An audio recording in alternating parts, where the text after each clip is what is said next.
Our story begins with the city of Mecca. It is said that when Adam and Eve were first expelled from paradise, the two were separated, with Eve having landed near the city of Mecca and Adam having landed somewhere in the Far East.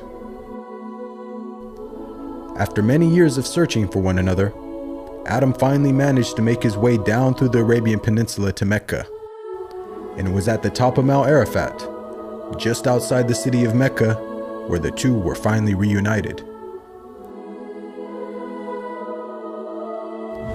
Mecca is also significant because it is considered the first place on earth that God Almighty was worshipped alone. And so, it was at that very spot that Abraham and his son Ishmael built the first house of worship for God.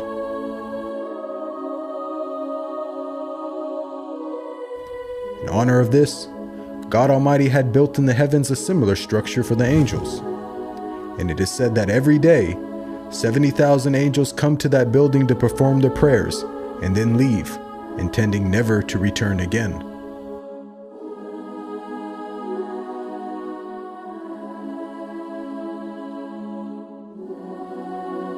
When Abraham and Ishmael had finished building the sacred house, there was still one brick that had to be put in its place. And so, Abraham sent his son Ishmael off to find a unique stone that he could put there.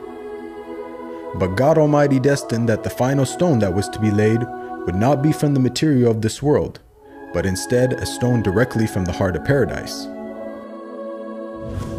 The angel Gabriel then brought the stone down to Abraham, who proceeded to put it in its proper place. It is said that when the stone first came down, it was a pure white color. But due to the impurities of this world and the sinfulness of man, the stone slowly began to fade and eventually turned black. As time passed, the city began to develop, with the people of Mecca remaining upon pure monotheism, worshiping one God alone.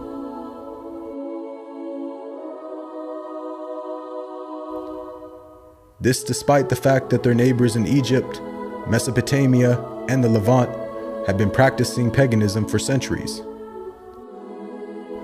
But this was all to change when a merchant by the name of Amr ibn Nuhay had decided to conduct his business outside of Mecca. Amr then proceeded to journey northwards until he reached the lands of Levant. There, Amr would witness for the first time things like modern architecture, advanced literature, and of course, the practice of paganism. Amr was so impressed by all that he had seen that before leaving, he asked if he could take one of the idols back home with him. The people agreed, and so Amr took the idol and placed it along with the other goods and merchandise in his caravan.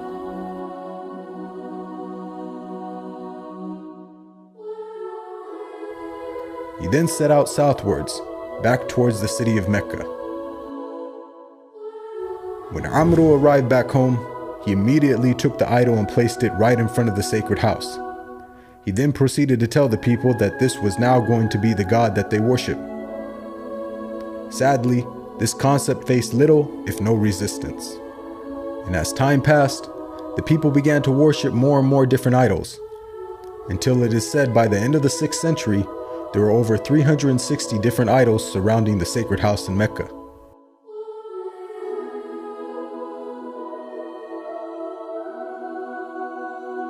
As the years passed and paganism became more prominent throughout the world, the people who still practiced monotheism knew that the coming of a new prophet was close at hand. And so, either through deductive reasoning or through interpretation of their holy text, many had concluded that the Arabian Peninsula was the most probable place God would send his new prophet. For at the time, the Roman Empire and the Persian Empire had extremely repressive governments and were hostile towards any type of rebellion, be it ideologically or politically. While the Arabian Peninsula, on the other hand, though also deeply mired in paganism, was a land ruled by tribal law and never had a real central government.